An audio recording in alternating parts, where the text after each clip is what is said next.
One of the most horrific cases of childhood tragedy ever documented will make you question the morality of modern science. And bread.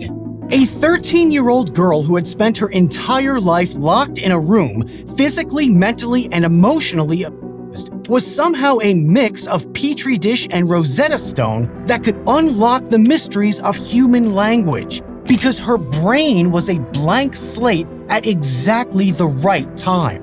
It's a story of good intentions, horrible execution, greed, scholarly ambition, and the deepest depths of human suffering, all in the service of scientific progress. When you spend the most important developmental years of your life in total isolation, a decade of deranged, solitary confinement and torture, what happens?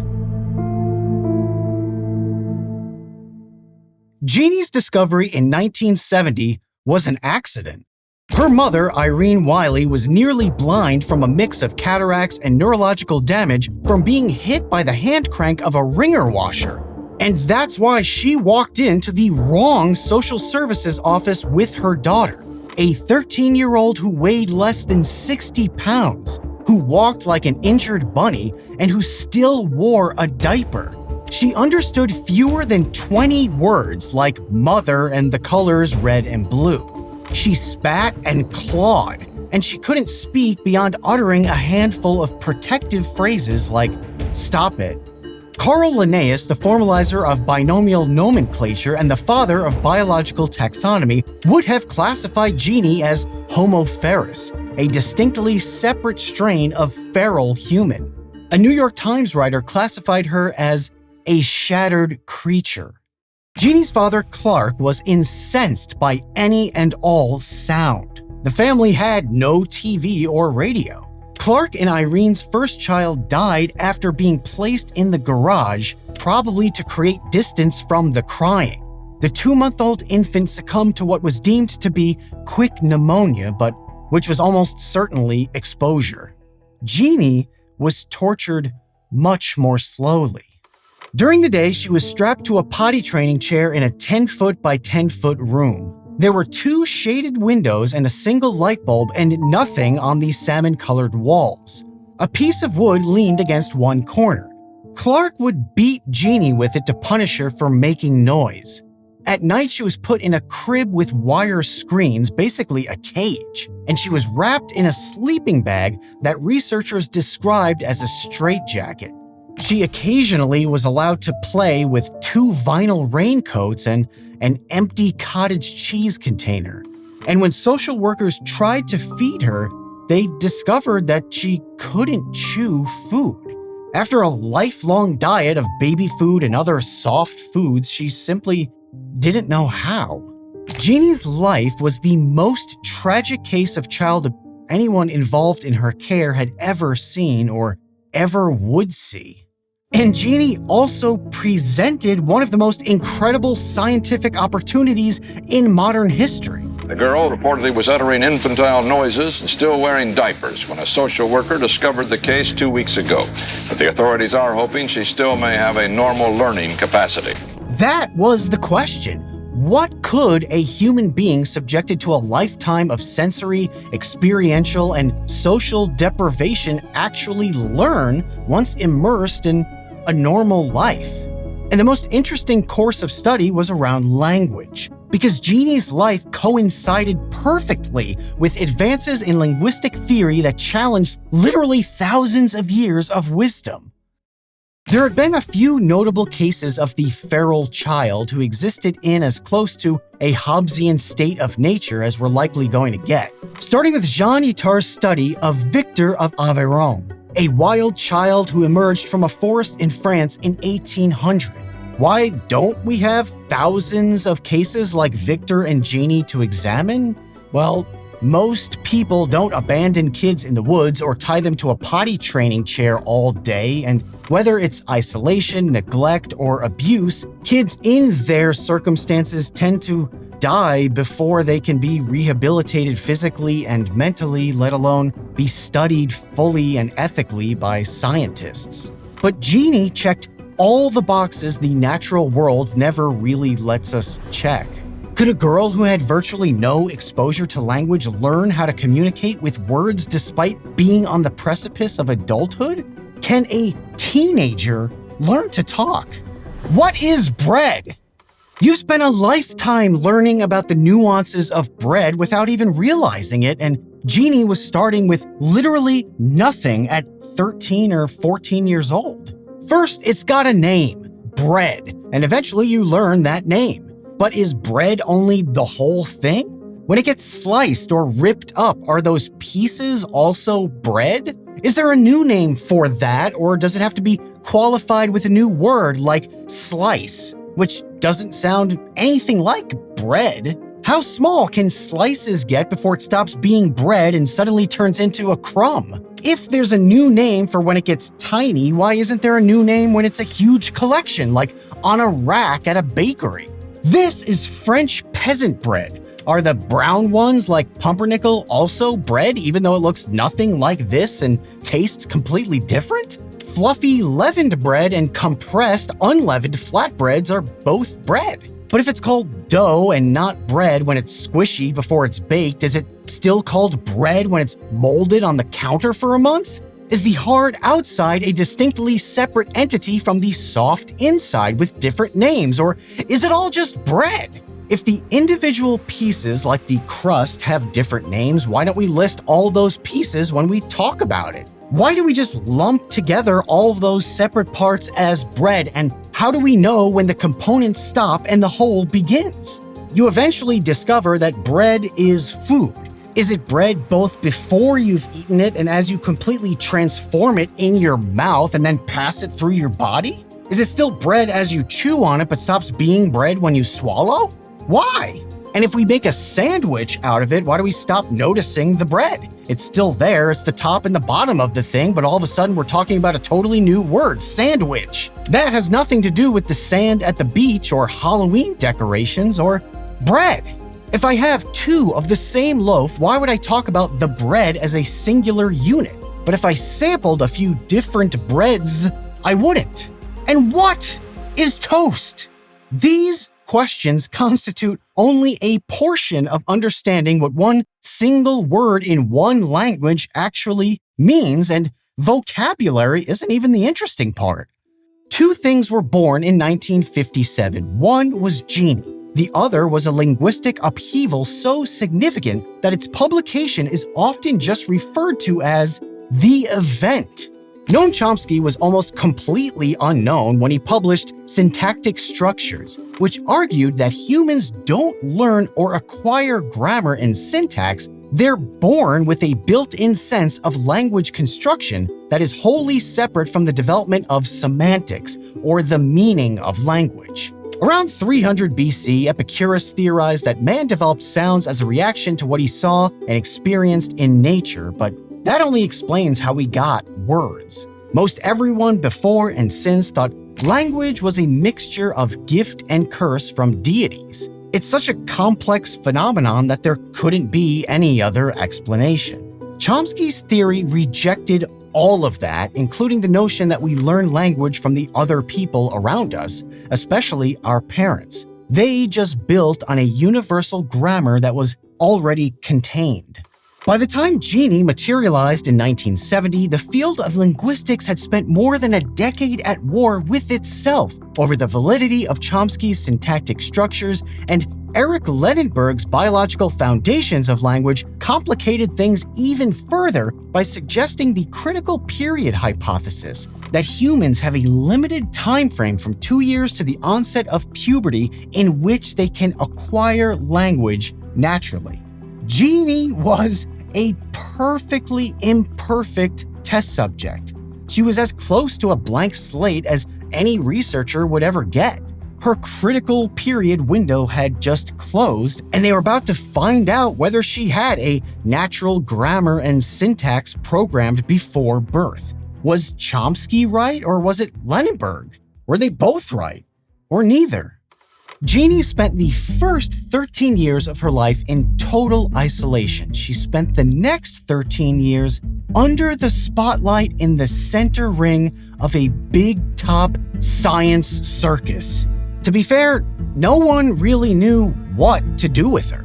There was no playbook for this kind of case, and there were no rules beyond the law and general morality. Genie had been taken immediately out of the home. On the morning Clark and his wife were to appear in court on charges of willful abuse of a minor, he shot himself with a revolver. He left 2 notes, one to his son John, Genie's brother, whose Clark had routinely assaulted with a 3-foot board. John said, "I don't think he wanted me to have children, and it's a wonder I did," and that he would write me a note excusing me from gym so the kids didn't see my privates in the showers. The note to John told him where clothes would be for the funeral, and it ended with, "I love you, goodbye, and be good." The other note was for the police. It said, "The world will never understand." The Children's Hospital's immediate concern was Genie's physical health and safety, and professionals from several disciplines tried to assess the situation. Dr. James Kent was the first to examine her. He said, "As far as I'm concerned, Genie was the most profoundly damaged child I've ever seen." And he concluded that Genie's life was a wasteland. Jay Shirley's field of expertise was the brain. He conducted sleep analysis that showed a high number of neural oscillations called sleep spindles, indicating to him that Genie had a degree of mental retardation. But despite having a very low functionality on some measures, she was perfectly normal on other tests that would have indicated a mental disability. What Genie did have was an incalculable number of problems and mysteries. Shirley said, "From being a totally neglected waif at the time I did my consultation, by the time I came back, Genie had become a prize. There was a contest about who was going to investigate her and how." Dr. David Rigler led the application for grant funding to study Genie through the National Institute of Mental Health. In February of 1971, they were approved for $21,500, the equivalent of about $150,000 today, to run through September of that year. What was actually going to be studied? Everything. What could a brain dormant for 14 years, undernourished and interspersed with bouts of what amounted to torture, eventually learn to do? Was it possible for researchers to even measure Genie's progress when their human subject first had to get used to other humans? And the first real experiment here was Genie studying Genie. Normal human development consists of seeing, hearing, touching, and experiencing things, all guided by veterans of humanity who have an interest in facilitating your advancement. That's usually your parents and family. You eventually learn that one person who's around all the time is some version of Mama, who is a distinctly separate being from yourself. And the big furry loud thing is a dog. And you like eating. But you don't like eating broccoli, especially when you'd rather be watching Cocomelon. And you begin to develop an internal monologue using those terms that draws on this increasingly organized catalog of information with greater efficiency and precision. The more you do and see, the larger that database, and the more you make use of it, the better you get at it. How does a child think, "I want to watch Cocomelon," when they have no sense of the act of sitting down and watching a TV show, or who Cocomelon is, or why he doesn't look like a real-life person, or why it's nicer to watch when the dog isn't barking, or why Mama trying to force broccoli down your gullet is a distraction, when that child doesn't know what anything is, or what anything is called, or how to express their relationship to any of it. What can even go on in their head? That was Genie, but with the entire world, and she was starting at 14. For her, even seeing things was hard. She had trouble focusing on anything beyond 10 feet away because she'd spent her life in a 10-foot by 10-foot room. She literally had never had to process with her eyes anything further away than the wall.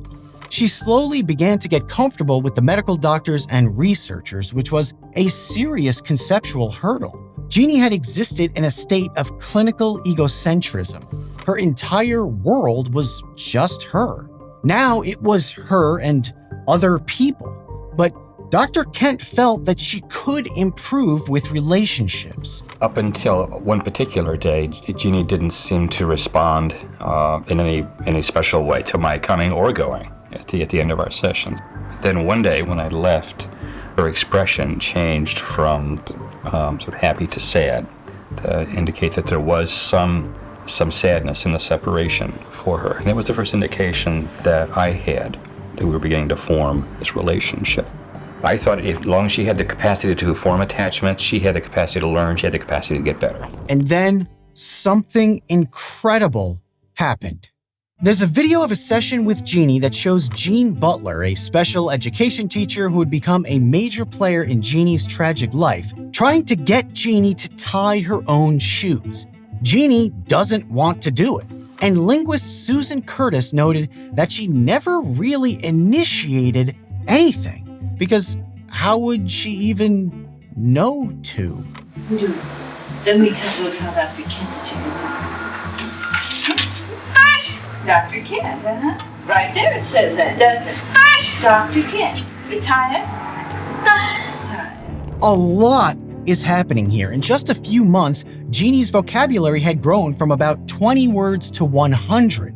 If words were crayons, that's like going from a small set of basic colors like red and blue to a big box that even contains chicken nugget golden brown. It's not 32-bit, but it's serious progress. She knows that doctor refers to Dr. Kent, who is not in the room. It means she developed object permanence. She knows Dr. Kent exists even when he's not there. She's smiling and happy when she says it. She's proud of knowing the word. She's happy about making Gene Butler happy by saying it. She understands that the conceptual Dr. Kent will be happy too. She was starting to understand how the world worked. A headline proclaimed, "Doctors judge isolated girl able to learn." Right next to skinnies may take it easy, about how it's okay for underweight people to relax. And the researchers all adored Genie. She was a kind of prize and opportunity for them, but her innocence and emerging personality was magnetic. Susan Curtis was particularly taken by her. I could tell, as all of us could, just looking at her, that there was a lot to Genie, and that what we had to do was to make sure we gave her opportunities to express, find a way to take what was latent and express it, or somehow then, acquire it, because the potential just seemed so great. Genie's progress was remarkable, and that was part of the problem. Oh, we were off in a million directions. I mean, each expert, each person in their own discipline thought, oh, wow, I can do this, I can do this, I can do that. We were flooded with our own associations and with the pursuits that each of us might have thought, wow, look what we can do, look what we might learn from this, a girl who has appeared out of nowhere. As the NIMH grant progressed and was renewed, they started to ask questions about what was really going on with the research. To them, it seemed unfocused. It wasn't clear what anyone was trying to accomplish scientifically. Susan Curtis's work on Genie's linguistic development was exceptional. She tracked how Genie eventually produced two-word phrases with verbs like a subject plus verb construction, Dave hurt, or Curtis come, and verb plus object constructions like shake hand, because she was thinking in language, not simply mimicking the adults around her. She occasionally used plurals, and her emotional development led to reactions like, "Go away, Joel, finish story." Perhaps the most important development was that Susan Curtis became Genie's friend. And then 3 wars broke out, one between David Rigler and Gene Butler, one between the research project and the National Institute of Mental Health, and one inside Genie's brain. Because Genie's linguistic progress just stopped. The brain's language center is divided into Wernicke's area and Broca's area. Wernicke's area handles speech processing, Broca's deals with grammar. Genie's Broca development hit a wall, and it was impossible to tell whether it was the limits of her abnormally developed brain or the limits of language acquisition. Was research on Genie proving that Chomsky or Lenenberg were right or that they were wrong? And that meant that the NIMH really had no idea what was continuing to fund. They eventually pulled the grants because David Rigler and most of the other researchers were, in the eyes of the Institute, asking for money to sort of just see what happened to Genie. David Rigler tried to explain. Nobody knew exactly how to deal with this. We were doing our best. We got the best kind of counsel, the best kind of advice. We had to sort that out and take that as it came. But we did the very best we knew how, and we believe that nobody knew any better. That is not a strong grant proposal. But the conflict over how Genie would live and with whom destroyed everything.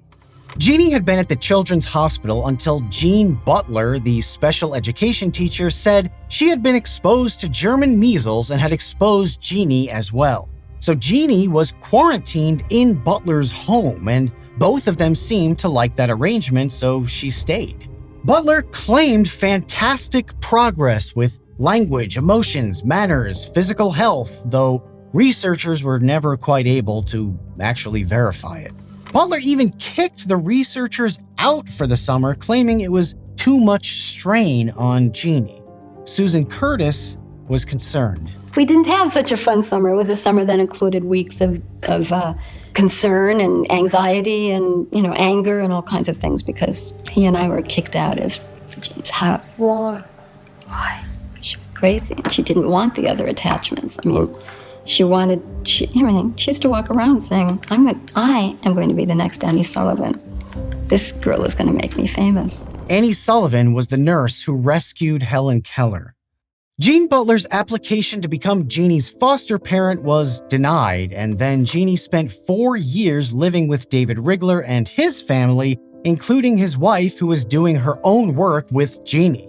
It is extremely unorthodox for the lead researcher on a project to have the main research subject live with them, but it did give Genie an opportunity to function as part of a real family for 4 years. When the research project concluded in 1975, Genie went back to live with her mother in the home she grew up in. Her mother had been considered by the courts to be blameless in her abuse, and Genie had a bond with her. But Genie required 24/7 care, and her mom just couldn't manage it. So Genie went into a series of foster placements, and each was more physically and mentally abusive than the last. She eventually came back to the Children's Hospital, where doctors found that the foster home had used an ice cream stick to extract from her when she had become constipated. And Genie refused to open her mouth at all. Even eating, she forced the food between her lips. It turned out that she had been severely beaten for vomiting at the last foster home, and in Genie's mind, if you never open your mouth, you can't vomit, and if you can't vomit, you can't be beaten. So she went back to silence and using hand signals to communicate. Genie's mother, backed by Jean Butler, sued the hospital and its researchers for excessive and outrageous testing on Genie.